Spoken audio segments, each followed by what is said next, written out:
আসসালামু আলাইকুম, কেমন আছেন সবাই? আমি এবং আমার পরিবারের সবাই অনেক ভালো আছি। আশা করি আপনারাও অনেক ভালো আছেন। সকাল তো শুরু হয়ে গেল চা থেকেই, কিন্তু আজকের দিনটা অন্য দিনের মতো নয়। আজকে মনটা খুব বিষণ্ণ লাগছে, খুব একটা কেমন যেন লাগছে। কিছুই করতে ইচ্ছা করছে না। তো আমি যেহেতু সবার আগে নাস্তা করি, প্রায় পৌনে ৭টায় আমি নিজের কাপে চাটা ঢেলে নিলাম। আর মেঘের বাবার জন্য তার চাটা ফ্লাক্সে ঢেলে রেখে দিচ্ছি। যেটা বলছিলাম যে আজকে বিমর্ষ লাগছে অনেক। আসলে বহুদিন পর আমি আমার পরিবার, বাচ্চাদেরকে ছেড়ে বেশ দূরের একটা যাত্রা করতে যাচ্ছি। তো কেমন যেন একটা অন্যরকম লাগছে। এমনিতে তো আমি ফিল্ডে সবসময় গিয়েছি আগেও, কিন্তু এবারে অনেক দিন পর যাচ্ছি। প্রায় ১.৫ বছর পর ফিল্ডে যাচ্ছি, এবং সেটাও ৪ দিন ৫ দিনের জন্য না, পুরো ১২ দিনের জন্য চলে যাচ্ছি এবং দেশ থেকে দূরে যাচ্ছি। গাছগুলো সব এক বারান্দায় এনে রাখলাম, যাতে আমি যতদিন থাকবো না একটা বারান্দার মধ্যে সবার পানি দেওয়া এবং ম্যানেজমেন্ট করতে সুবিধা হয়। কিছু গাছ ঘরের ভেতরে যেগুলো, সেগুলোকেও আমি আসলে জানিয়ে দিয়েছি কোনটাকে কিভাবে পানি দিতে হবে। তো এভাবেই আসলে দিন কেটে যাচ্ছে।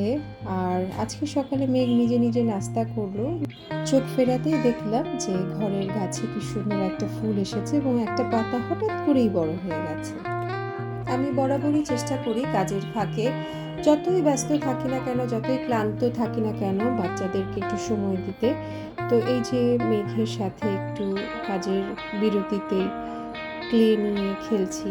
তো আজকে সে আমাকে খুব অল্প একটুখানি ক্লে দিয়েছে, দিয়ে বলেছে আমাকে বানিয়ে দাও। তো আমি তাকে বানাচ্ছি। ওষুধের প্যাকেট কেটে চোখও বানালাম। তো এটুকুই আমার সম্বল। এটা দিয়ে আসলে ওর জন্য একটা বুকমার্ক বানানোর প্রচেষ্টা চালাচ্ছি। এর মধ্যে সেও তার মতো বানাচ্ছে, অনেক কিছু রং করছে। সে খুব আনন্দে আছে। এই ভিডিওগুলো যখন আমি দেশের বাইরে থাকবো, তখন আমাকে খুব আনন্দ দেবে। হয়তো আমি জানি না, আমার কেমন যেন লাগছে। তো গরমকাল মেঘের খুব পছন্দ, সব বাচ্চাদের, কারণ সেই সময় আইসক্রিম খাওয়ার যে বিধিনিষেধ সেটা কিন্তু একটু শিথিল থাকে। তো এসবের মাঝেই একটু বেরোতে হলো বাইরে আমাদের প্রিপারেশনের কাজে, আর ব্যাগ গুছানো তো ফাঁকে ফাঁকে চলছে। তো আজকে আব্বু আমাকে $200 দিয়েছে, আমি তো মহা খুশি। সেইটা নিয়ে বাসায় এসে আবার কিছু আয়রন করে ফেললাম কাপড় চোপড়। তো আমার ওয়ালেট হচ্ছে বরাবরই একটু আগোছালো থাকে, অনেক বাড়তি কাগজপত্র এটা সেটা থাকে। তো মেঘের বাবা এটা গুছিয়ে দিচ্ছে। আর মানে সব কাগজপত্র, কার্ড, টাকা, ডলার যা যা লাগে সব কিছু সে গুছিয়ে দিল। আমি জানি না কতক্ষণ গুছিয়ে আমি রাখতে পারবো।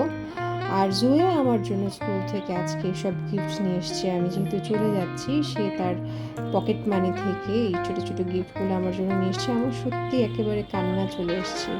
আমার যেহেতু লাইভ করার জন্য মাঝে মাঝে মেকআপ করতে হয়, যেটা তার পছন্দ না, আমারও না।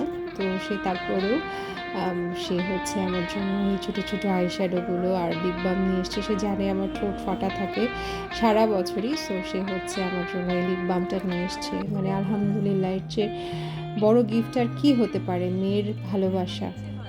তো এই যে সঙ্গীত শিল্পীর গানটা একটু শুনি, এর মধ্যে দিয়ে আজকে বিদায় নিব। আমার মনটা ভীষণ বিষণ্ণ। আপনারা কিন্তু আমার জন্য দোয়া করবেন, এবং আমার অবর্তমানে বাচ্চারা যাতে সুস্থ থাকে সেই দোয়া রাখবেন ওদের জন্য। আর আমাদের ভিডিওগুলো যদি আপনাদের ভালো লেগে থাকে, তাহলে আমাদের এই চ্যানেলটাতে লাইক এবং সাবস্ক্রাইব করতে ভুলবেন না। আল্লাহ হাফেজ।